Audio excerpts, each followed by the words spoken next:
Hey folks, welcome back. So in our last video we put up this nice little shelter, and right beside me here I have a lot of my gear. Now we're going to talk about pocket knives real quick for the younger scouts that haven't had the opportunity to use them, or for some of you that might need a little training. Now this is a quicker training than what I would typically do, say if I was at a den meeting or something like that, but since we're in this coronavirus thing, I can't get together with all of you and show you all the cool stuff that I got and all the different things you can look forward to, but I can go over the basics, and it's up to you to go into your scout manual if you're a bear or higher and learn about your bear claw activities.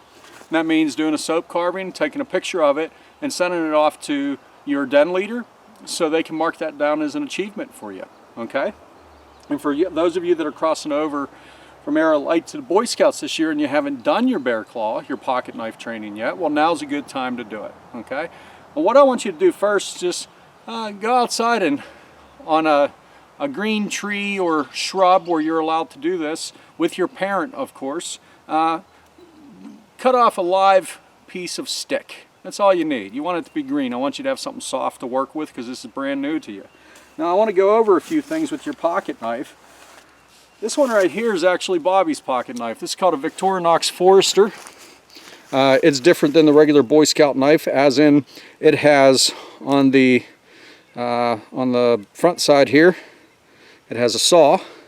It's very, very sharp. It has a longer blade, and it locks.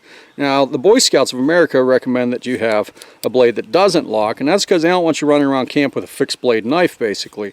My thing is, I've seen this fold up on people's fingers many times, okay?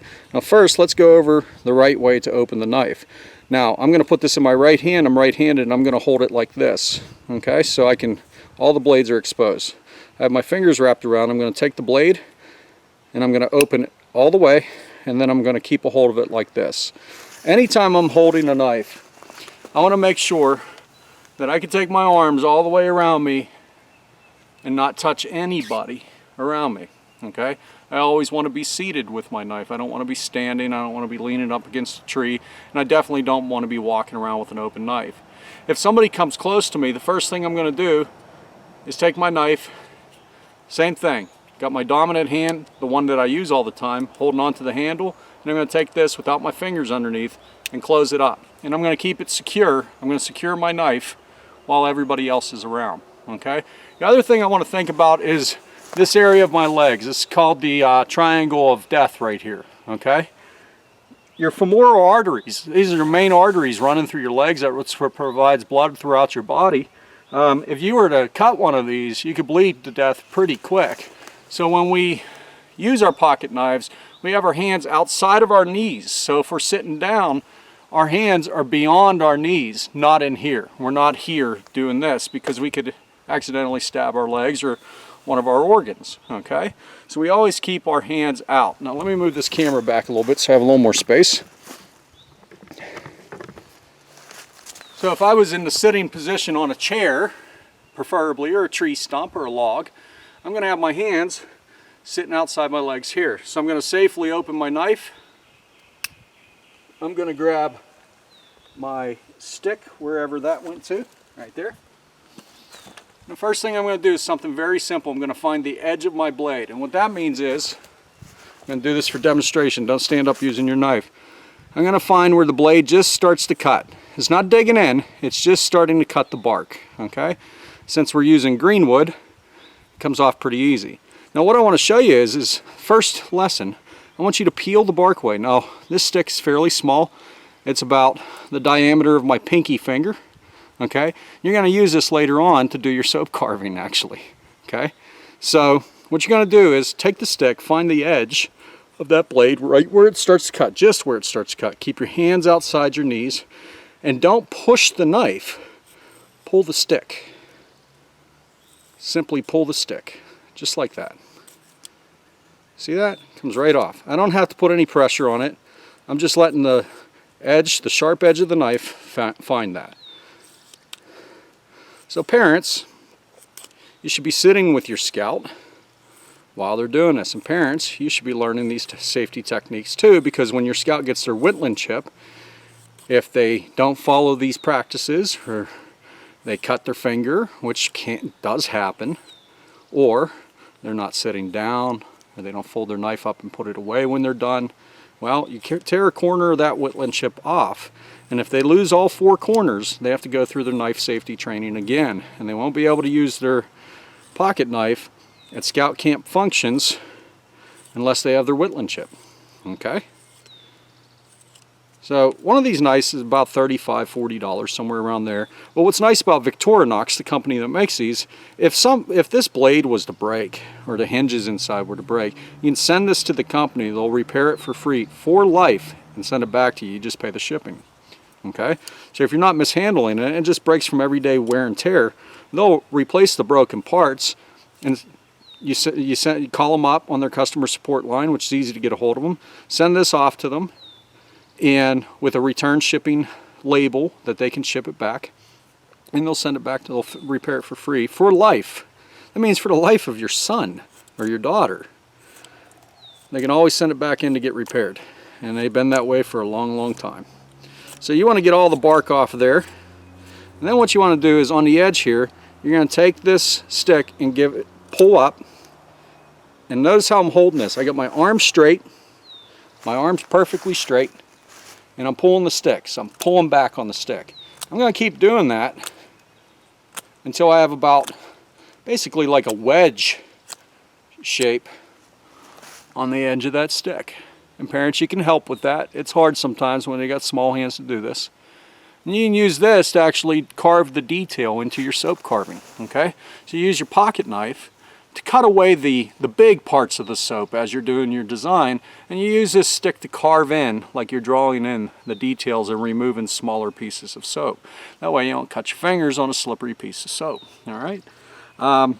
Couple tips I'll give you with your pocket knife. For one, once again, as we're done with it, we close it up like this. Parents, get a little hook. Go to your hardware store and get one of those little latch hooks. Hook it on there and get a second one. Take a piece of that extra paracord you got when you set up your shelter.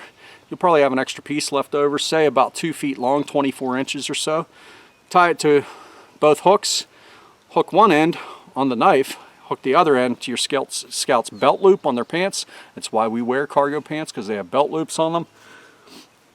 And put it in their pocket. If they're fishing with you and they're down by the lake and they're helping to skin a fish, like scale a fish or something like that, well, they keep that lanyard hooked to it and hooked to their belt loop, so if it gets slippery and they drop it, they don't lose it. They're out in the woods, these things fall out of their pockets when they sit down, and who wants to keep replacing a $35 to $40 knife all the time? Now you can get the traditional Boy Scout knife. You're not going to have the saw on there. There's a couple things you won't have on there, but they're good knives. I got one for my son. He uses it for nostalgic purposes. Sometimes he uses it for little whittling projects and stuff, but mostly he uses this one. Okay? Get a piece of leather, like an old leather belt, something like that, and what you want to do is every time you're done using it, strop it. Look up on YouTube how to strop a blade, and you want it on something flat and hard. You don't want it loose like a barber's strop, because it'll curve your blade. Something flat and hard. You can buy a strop on Amazon that's on a piece of wood, and you get a little stropping compound. You rub it on there. You only have to do that once or twice, and then you just lightly rub that blade back and forth lightly. And what that does is it takes the burr off the blade that builds up over time. Okay? We rarely ever have to sharpen our knives. The only time we sharpen them is if we get chips in the blades. Other than that, we hone them and we strop them. A honing rod like you have in your kitchen knife set. Pull that out and then you can hone the knife with it. Get a smaller one for your scout to keep in his pack with him, a little fold-up one that he can keep in his pack with him. And you hone it. The blade goes towards the hone. I know it seems dangerous because it's coming towards you, but that's the way you do it. So one side of the blade, the other side of the blade. Just when you hear it scratching, you don't have to press real hard. Just let the blade ride itself, and you'll hear a shh, shh, shh, like that. Do that about 30 or 40 times, then take that leather strop on a board, go back and forth about 30 or 40 times per side, and you will have a razor sharp knife every time you need it. I'll tell you, the most dangerous knife is a dull one. It's the one that when you're going to carve the sticks and things, you're going to end up cutting yourself because it just won't cut in and it jitters across what you're working on. You want it as sharp as you could possibly get it. But we don't use sharpening stones most of the time on our knives because it'll ruin the edge of the blade if you don't know how to sharpen a knife properly. Most of the time you don't need to sharpen a knife. We just hone and strop the knife. We keep that edge honed. So after every day of use, we hone and strop our knife before we put it away. Put the lanyard on there. You're not going to lose it when you're on your outings and things. And following those safe knife practices is going to help you have a safer experience. So what you need to do if you're a Bear Scout, or you've been in the Bear Scouts, look in your manual and look for the bear claw assignments. Do the soap carving, okay? Do the stick thing I just showed you where you carve the bark off and you carve that little wedge tip on it. Take a picture of both of those projects and send them to your den leader. That way they can mark it off for your achievements this year. Okay, that's for the scouts in my pack. You know, my son and I are moving up to our troop, the Boy Scout troop from the Cub Scouts, but we wanted to make sure that you guys had some fun things to do. So now, you know how to do a shelter. You know how to start using your pocket knife. This world is going to open up to you to so many great experiences from here. So keep that in mind and take care of your knife. When you're done using it, each evening, go through and clean the little hinges. Use a Q-tip and a little bit of mineral oil or tool oil and clean it. I use mineral oil because I like to use my knife to cut apples and things like that, and I don't want a bunch of greasy oil, like poisonous oil in there. So I use non-toxic oil. And just clean out any debris that you see with a Q-tip and oil the hinges and everything. And you should have this knife for a very, very long time. And I can prove it. When I was 8 years old, my grandfather, I'm sorry, this was one my dad gave me. When I was about 8 years old, my dad gave me this knife. And this is a Victorinox Swiss Army knife, the Hunter model. And it has almost everything the Forester has on it, but it's a little bit smaller. It came with the standard toothpick and tweezers. I keep the tweezers because that's good for pulling ticks and those kind of things, or splinters. But the toothpick I replaced with this tiny ferro rod. It's called a Firefly. So you can spark a fire with that. It has the corkscrew on it, has a can opener on it, but this has something different. It has a bale hook on it. They used to use these when they bale hay. They pick them up like this and use it as a handle. I use this when I'm tying my lashes around tripods and things like that with bank line. I'll hook this on there so I can pull real tight when I do those fraps and keep it nice and tight. And a lot of times I'll wrap cordage around a big bale of firewood and I'll put this hook on there, and now I have a handle to carry my firewood. So I really like this one. These blades do not lock. They didn't lock on these types of knives back then, but it has a can opener and everything. And I do have a smaller version of the same saw. Now I'm 42 years old. I got this when I was 8 years old, so you see how long they've been around, right? But these things are very sharp, but just goes to show if you take care of it. I still use this to this day. I carry it every single day. I've always carried it. This is my pocket knife. I carry a multi-tool sometimes, but this is my pocket knife. This is the one I've always carried, and I love it. And I remember my father giving it to me. It was a big deal. You guys around 10, 11, 12 years old, this may be your first time of doing these things. And you have to understand, for your parents, it's a really big deal when they give you something like this. They're showing you that they trust you, that they know that you can be responsible with this, so show them that you will be. For you parents, realize that they're going to make mistakes. They might cut themselves and things, and it's for you to sit there and guide them through all of this. Now, make sure, remember that circle? Parents, make sure you're not too close when they're using those knives. It's okay to hold their hands for the first little bit, but back away, right? This is called our circle of blood. Then we have our triangle of death. There's a reason why we call them those things. It can be dangerous, okay? We want to teach the scouts these safe practices. Read your manual, do your assignments, take pictures of the assignments that you have to do, send them to your den leader so he can mark that off, or she can mark that off, to make sure that you have that achievement accomplished. That way, we are going to have our blue and gold at some point, but we want to make sure that we can get all these achievements in so we can rank you up at the end of the season, okay? But for everybody that's not a scout, and you're just watching my videos because you love me so much, I hope you learned something from this, and this is another project you can do with your kids. No better time than say, son, daughter, I got a present for you. Here's your very own pocket knife. Now let me sit down and teach you how to use it. You guys can watch these videos together, or you can take what I've taught parents here and go teach it to your kids. All right? Take care.